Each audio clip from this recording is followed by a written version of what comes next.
I've got a lot of memories at Farmington and Farmington High School, specifically for sports. I really think getting to play in the state championship in baseball my junior year at Baum Stadium was probably one of the most vivid memories I have, just because it was such a cool environment being so close to Farmington where the game was, and having half the community come out and watch us. Now, it didn't turn out how we wanted it to. We got absolutely smoked. I pitched a horrible game. I mean, it wasn't the outcome we wanted, but I think just that moment of seeing the support and understanding what it's like to be a good loser and try to bounce back from that, and just the lessons learned through that whole process was special, and something I think about all the time. And I know every time I get back with the people on that team and talk to the coaches or people who were at the game, I mean, it was definitely a special moment. So that's something that sticks out in my mind. But really, there's just so many good memories I have of my time here. As I was saying, I moved here in 8th grade, and so it was kind of one of those moments in life where, definitely nervous to move to a new state and a new school. And so I think getting to jump right into sports as an 8th grader and kind of work through high school in one place and make lifelong friends was certainly special. And then really the other thing too is, from a sports standpoint, I focused on 2 sports, being baseball and basketball, and I never felt any pressure from either set of coaches to put all my emphasis on one sport or another. I mean, I think the coaches really valued the importance of being a multi-sport athlete and developing and learning things about each sport that make you a better athlete in general. And then also really I focused heavily on academics, and so I had great teachers. I mean, I tried to take AP classes while still focusing on sports, and ultimately looking at how I could graduate Farmington with the most experience in several different aspects of what we're offered here to be successful at the next level. And so really I just think that this school, and whether it be sports, academics, friends, I mean, it all set me up to go on and be successful outside of here, and ultimately also know that after living away from Arkansas for almost 11 years, that I wanted to come back here and raise my family and raise my kids in this school district. So I think the impact it had on myself and my wife Taylor, I mean, we knew that this is where we wanted to be, and it was really no question. So I just think that that foundation of being in high school here, it was awesome. I've got to see the first 2 classes go through, and I looked up to a lot of those people and saw what they've done both at Farmington and then outside of Farmington. And so definitely an honor to even be considered for this. And it's definitely humbling. I never played sports or did anything for the sake of getting any type of honor, and I looked at all of those activities just being a way to grow and develop and become a better father and husband someday, and to just take things kind of one day at a time and enjoy them. So definitely going to be cool to kind of be part of history here, and for my kids to see that someday, and then just know that again, this is our home, and hopefully I've set a good example for them and then other kids as well. Yeah, so I mean, on the basketball side, Coach Thompson and Coach Davis, were just such a big impact on me. On the baseball side, Coach Harper and Coach Scrivener, again, they never ever put any pressure on me to focus on one sport over the other. They were all in on, hey, once basketball season's over, it's time to play baseball. Once baseball season's over, time to go back into basketball. And they supported that. I mean, they were, I think from a coaching staff standpoint, I mean, to see the coaches of one sport at the game of another sport, to be there and supporting and just be all in, I think was really, really cool. And then also, I can't forget about just a lot of the teachers that influenced me here. I mean, there's so many that, again, helped me realize that life's not all about sports. Academics are important, and just trying to develop as a person are important. I mean, Mr. Williams, Miss McQuistion, amongst a ton of others. I mean, there's just a huge influence on me, and I think they made me realize that trying to be well-rounded and to succeed in multiple areas of life and school is ultimately what's going to benefit you in the long run. It's not just about sports. It's about so many other things. I mean, sports ends for 99.9% of people. Not many people are ever going to make money playing sports, and so it's important to have other interests and other goals as well. So I just think having kind of the full breadth of experiences, and having those emphasized in different ways by different people was very important. One thing I really learned after the fact is Farmington has everything available right here to succeed outside of Farmington, and I say that from the standpoint of again, athletics, academics. I mean, ultimately this school has whatever you need to kind of satisfy your interests and to be successful. So my goal was always to go to the Air Force Academy or a service academy and not necessarily play sports, but just go and get an education and serve in the military afterwards. And I tried to do whatever I could do here at Farmington to set myself up for that. And looking back now, I mean, it worked. I felt prepared coming out of here from the athletic standpoint, just all the lessons learned of winning and losing, and becoming a better leader, becoming just a better young man going into being a man. That all started right here. And then also from the academic side, I mean, I felt prepared with the AP classes I took and all the teachers I had that kind of poured into me that, I could go out and do things that were hard and ultimately succeed. And so I think going into the Air Force Academy and playing college baseball and, getting through really hard academics, I mean, I was set up well for it for sure. Well, I think that Evan depicts what you want in a young man and an athlete here at Farmington, a student athlete here at Farmington. I think that he did everything we asked him to do, and has continued to do that throughout his life. I think that Evan is a tremendous asset in whatever he chooses to do, whether it's family, whether it's a job, whether it's playing baseball for me. I think that he's just a outstanding young man that we want other people to strive to be. Well, obviously his athletic abilities were superb, but that's not what he'll be remembered for, in this community. He'll be remembered for his leadership and his service to our country, the most. So he was just a complete package of a player and a person.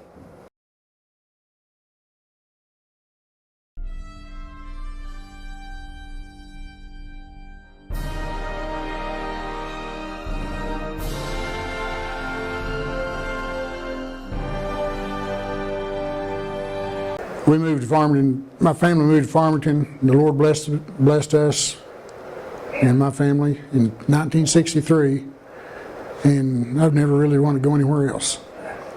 So we've just been blessed tremendously.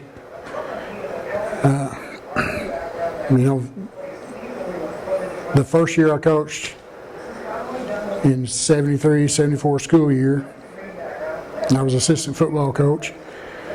We wound up being state champs. And then I was girls basketball coach. And not a whole lot of people remember that, but it was back when it was like 3-on-3 on each end, three guards and 3 forwards on the other end. And then I left and went to Morrilton after that for a year, and then got out of it for a while and come back in '82. And it's just so many great people. I think that's what one of the great things about Farmington is we've had so many good people down through the years. Well, I think just working with all the great people and the good people, and all the support I got down through the years from school boards and superintendents, other coaches. We always worked together. I mean, it wasn't like we was bickering back and forth and fighting over this or fighting over that. It seemed like everybody worked together and pulled for each other, and I think that helped everybody in the long run. Well, I'm extremely humbled and extremely honored to be considered for this award, and don't know. It's greatly appreciated. I'm not sure it's deserved, but it's greatly appreciated. A high honor to be considered, because there's a lot of other worthy people out there that deserve this same award. Well, I'd like to thank my wife, Glenda, who's been without Glenda, I'm not anything.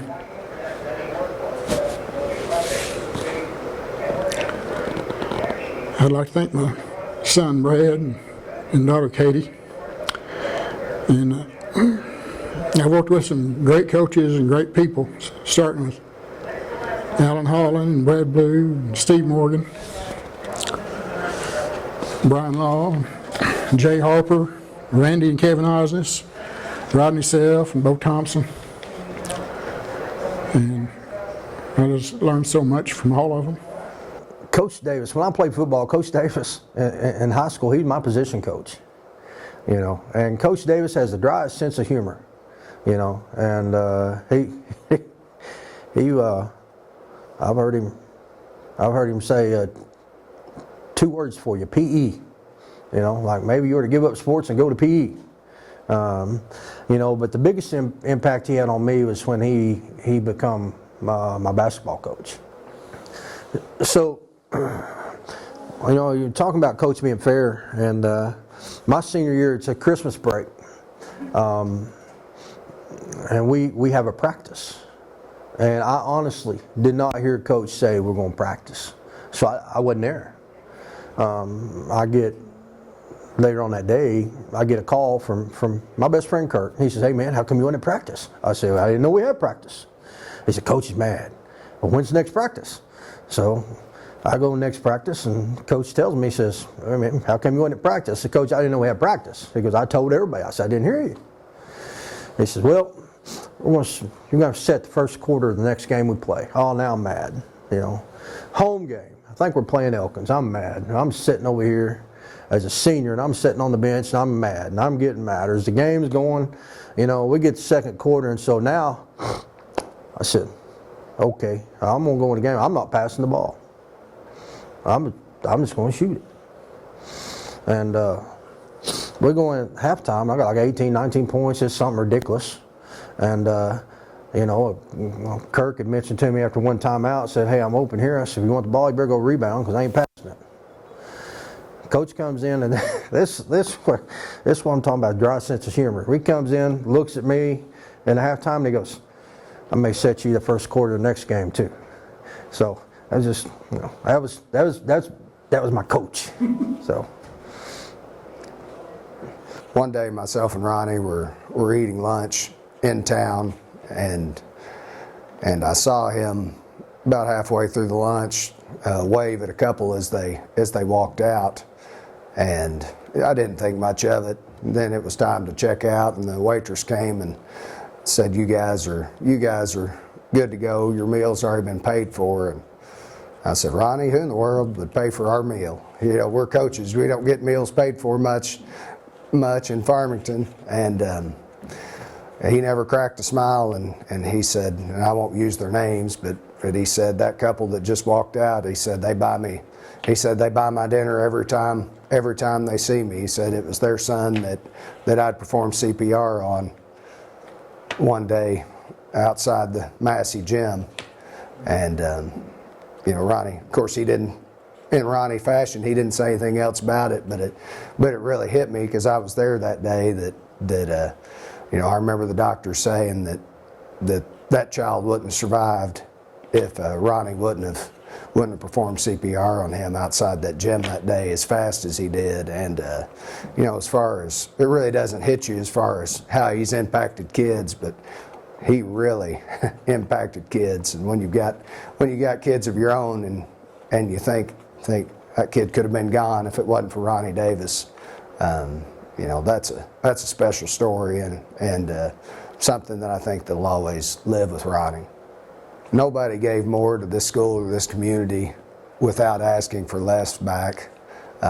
Ronnie did everything he was ever asked here. He started out as the girls basketball coach and assistant football coach. Obviously, he was the head boys basketball coach for a long time, head track. in and out of helping with football, but most of all, he treated every kid like they were his own, and our kids loved Coach Davis. From the kids that played for him to the kids that had him in PE class, to anybody that ever crossed paths with him.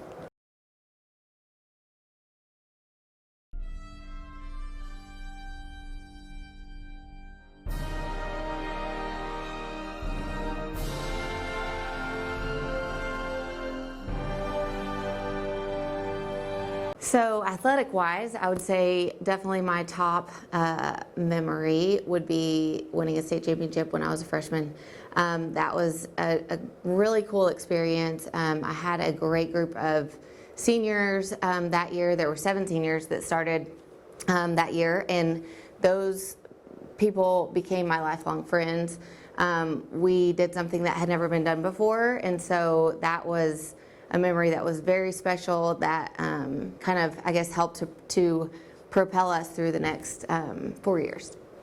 I think just relationships in the community. I think, even coming back now, 25 years later when I moved back, it's still the same hometown, great community feel that it was so long ago, and that even a couple of years ago when I went to my first Hall of Honor banquet, I heard people talking about those same kind of core values that our community has, and I think that still holds true today, and I think that's what makes Farmington, the community, so special. It makes the school district so special. It's the people that make it up.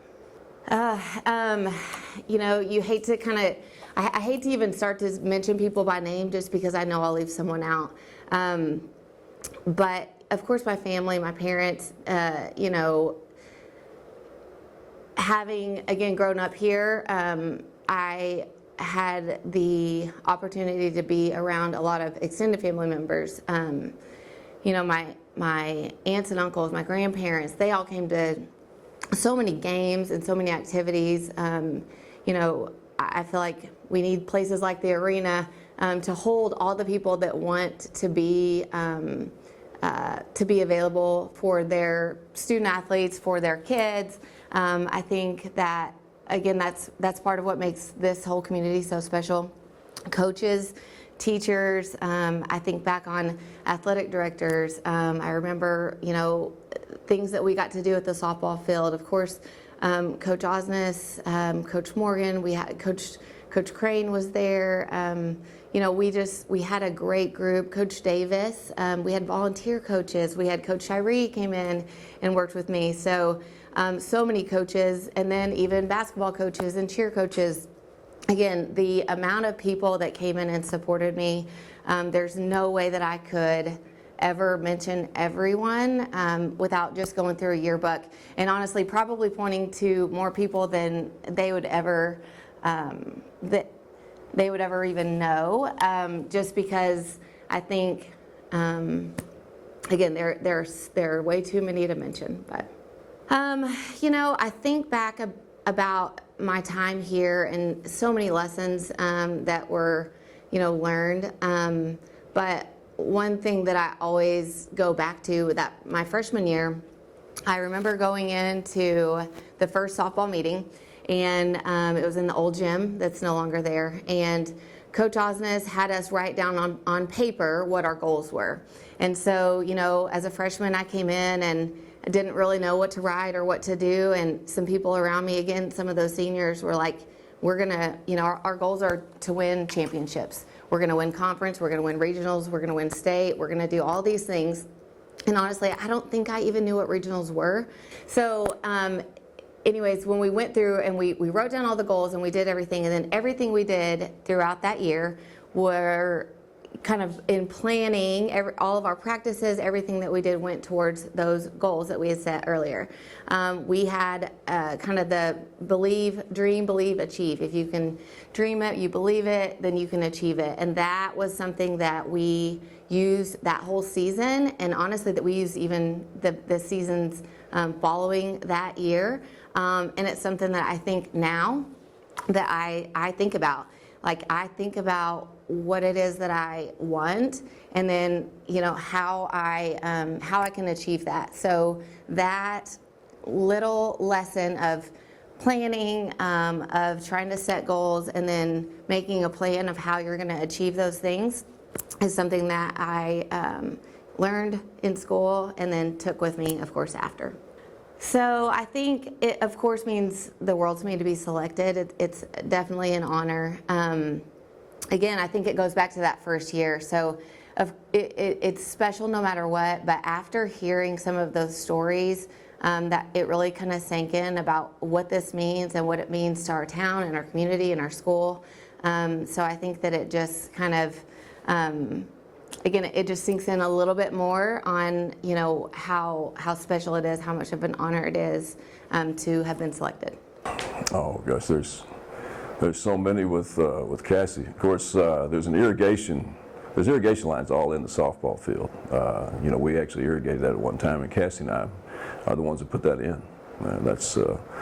She came up during the summer and said, "Hey, Coach, I'm going to help out." And we irrigated the outfield just so the grass would be better. I mean, that's things like that. Besides, you know, just being a great player, she's just a great worker. I mean, the work ethic's phenomenal. You know, she paid with her first car, or paid with cash with her first car, because she gave pitching lessons. You know, not only was she at practice, but as soon as practice is over with, she was teaching younger players how to pitch. And she's phenomenal work ethic. Well, I kind of just explained it there as far as her work ethic. She's true to who she is. I mean, there's no fake to Cassie Long, Cassie's story. She's the same that, you know, when you see her in the hallway where she's principal, as you'll see her when she's at Walmart, or when you see her with her kids. She's a true person. As far as the athletic criteria, I guess, that you just explained to me, I mean, she at one time was the most celebrated Farmington athlete. She was the best pitcher in the state for many years, for 4 years. Led us to 4 state championship games. She had 8 state records at one time as far as AAA goes.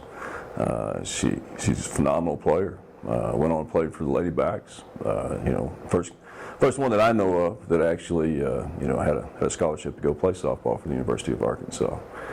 She was a great leader for us, just like she's a great leader today for the community. Principal over here at Williams, and you know, just very proud of everything that she's done, not only on the field but off the field.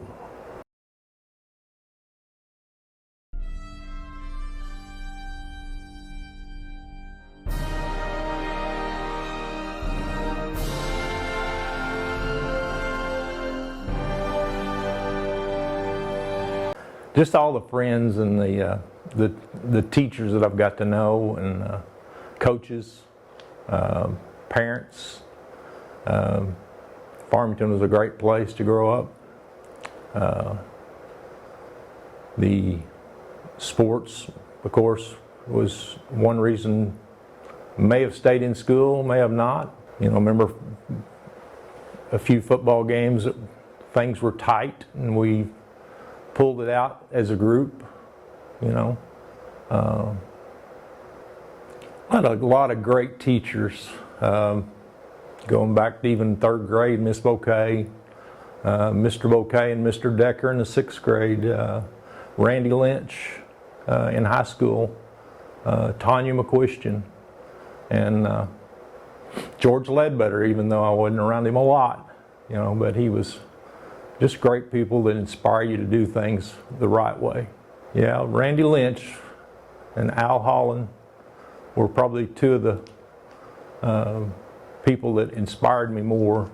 Al was just Big Al. Everybody knew him as Big Al.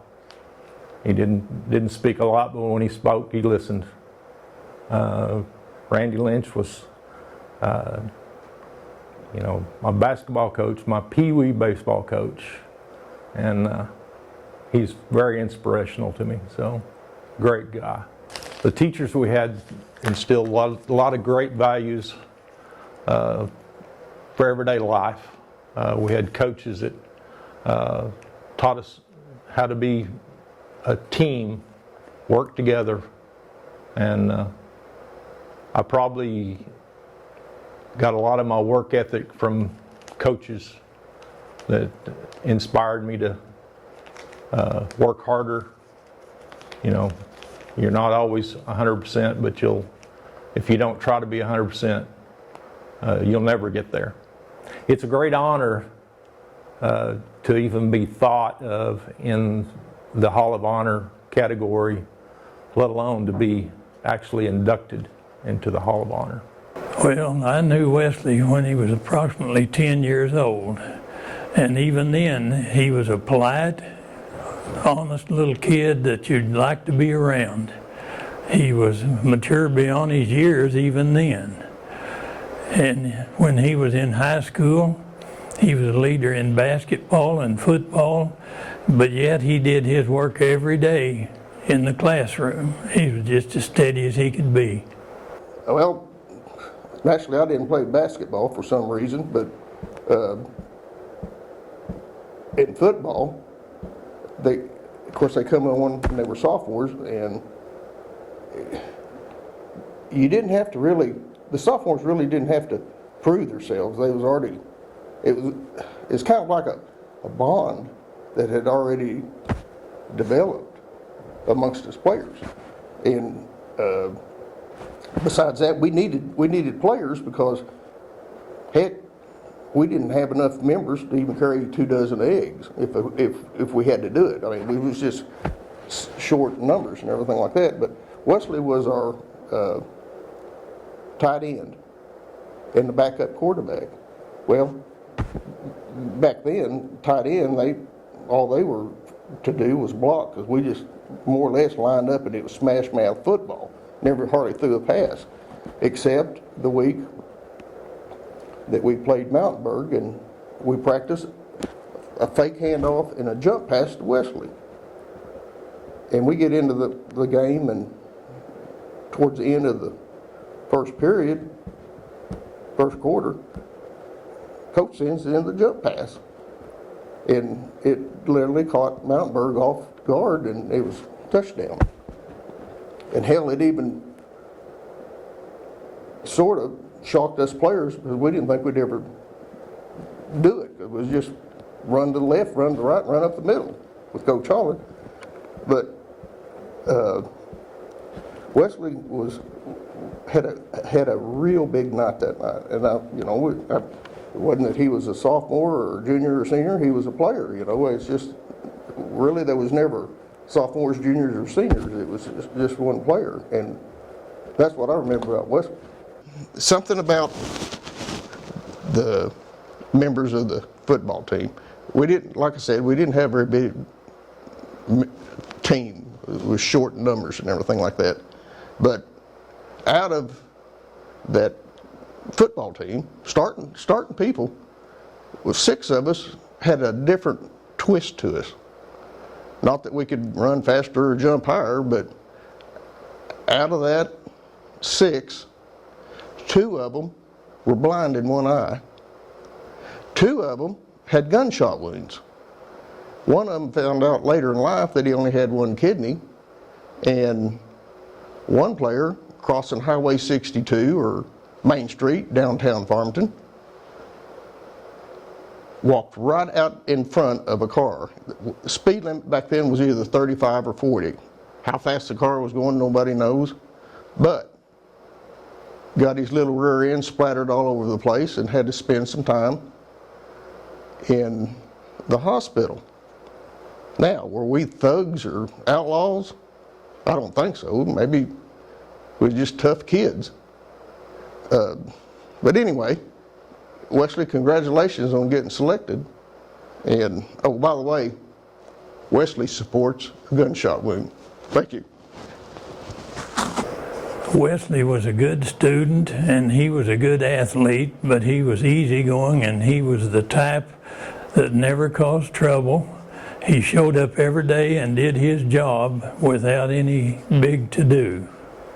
Well, I looked in the yearbook, and it was 1969 when Wesley and that group of 7th graders come on to the football field in junior high. And back then, there was no 7th grade, no 8th grade, it was junior high.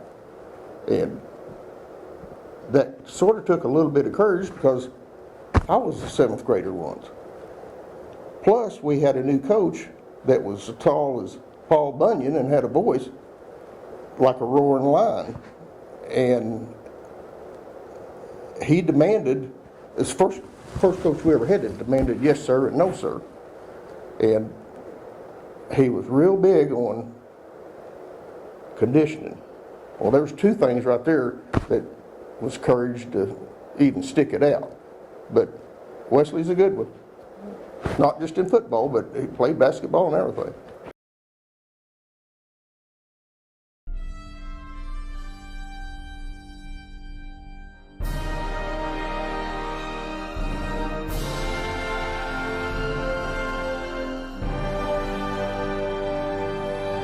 First was the very beginning.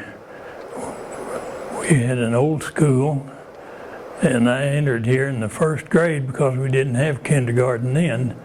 I had a lady teacher, and I particularly remember things like the rhythm band and other things like that for the very young kids. But everybody made me feel welcome even then. I think it was the people. We were small, we knew everybody, and we had good times, and I made a lot of friends. It's amazing, even people that I had in school who have graduated later became true friends, and I really treasure them. Well, of course, our coaches, you know, it was special that we were the first to ever have a football team. Although it was 6-man, it was a place to begin. And we had a coach who came over from Tahlequah who had played for the Rams and the 49ers, and he was really a special person. And he had a real influence on me. And when I started working here, George R. Ledbetter was superintendent. And times were hard then, we didn't have money, and he really did a good job keeping the school open, because back then consolidation was a big issue, and he really helped us with that. Well, they gave me a real opportunity. We had good teachers, and they gave us a lot of freedom to do what we wanted to do. Athletics were big, as was academics, and I tried to take advantage of both. And that helped mold me for college and later for a career here. Well, it's a real honor to me, particularly since I've been out of school so long. I don't know who's still around to remember what I did or what I didn't do. I guess it's good that they don't remember what I didn't do, but it's a real honor. Because he's been with Farmington as long as pretty much Farmington's been Farmington. He was a good teacher and a good coach and everything else. Mr. Lynch, once I graduated, I could pretty much call him what I wanted to, so I called him Randall G. And went on and had him for a teacher and had him for a Little League baseball coach. In the 2nd year, I went out for practice a week and a half, and in between, I'd got a job hauling hay with Tommy Davis. So I didn't go back to practice, and finally bumped into Mr. Lynch, and he come up to me and he said, "Ricky Joe," in that slow southern voice, "aren't you going to play summer ball?" And I looked up at him, I said, "No sir, Mr. Lynch, I've got a job hauling hay." And he put his hand on my shoulder like this and kind of rocked me back and forth. He goes, in that same slow southern voice, "Little feller, you've got the rest of your life to work." Well, I don't know, I was 11 or 12, and I'm 69 now. And all through those years, when I'd wipe the sweat off my face, I could hear those words of wisdom. And I don't know, that kind of made an impression on me. But don't pat him on the back, because he's not walking on water, and he's human. Back when the U of A jacked their prices up on season baseball tickets and demanded a big donation, one Sunday in the paper, in the sports, they were talking about, this one guy was talking about that he had a family of 4 and the baseball was good for a family, that they could afford it. He said, you know, he could take his whole family and buy some popcorn, Cracker Jacks, and maybe some hot dogs. And he goes, now with the jack up prices and everything, he goes, I can't even afford an honorable mention in the parking lot. Well, I had to call Randall G. because I knew he was stirred up with his season tickets and everything. And called him. It was about 7:30 in the morning, and he answers it, and I asked him if he had read the newspaper in the sports. He goes, I don't have to. I'm already mad. And so I tried to help him the best I could. I was gouging and stirring the pot just a little bit. And the longer we talked, the faster that slow voice got. The RPMs was really revving up. I mean, he was mad.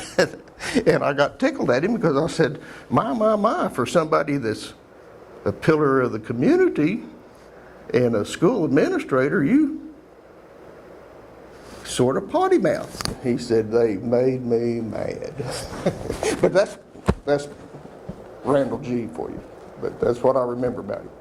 You know, you look at his leadership whenever he's superintendent and the way the district progressed. You know, he set the framework for what the district is now. You know, we got a middle school named after him.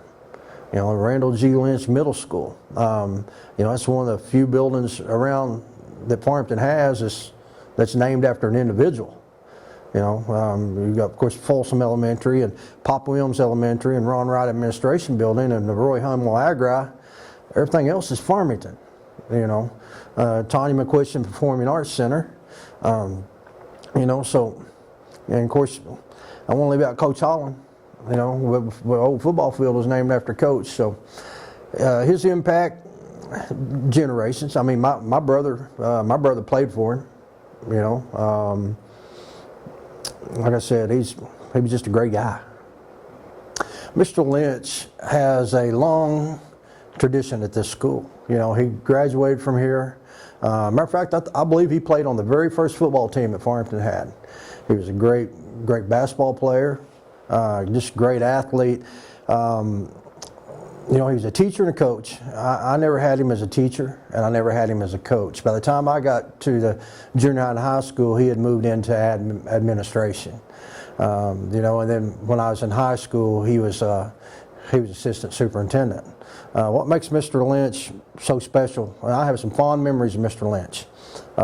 Mr. Lynch is one of the most soft-spoken people I've ever met. You know, I've never seen him lose his cool or raise his voice. And you know, I know some of us that went to school here, I know what we were like, you know, but he was always the same. Mr. Lynch was the same every day. He was the model of consistency. I have so much respect for him. And then, you know, he drove a school bus here, you know, for, gosh, I don't know, 20 years probably after he graduated. You know, he's a big part of this school district.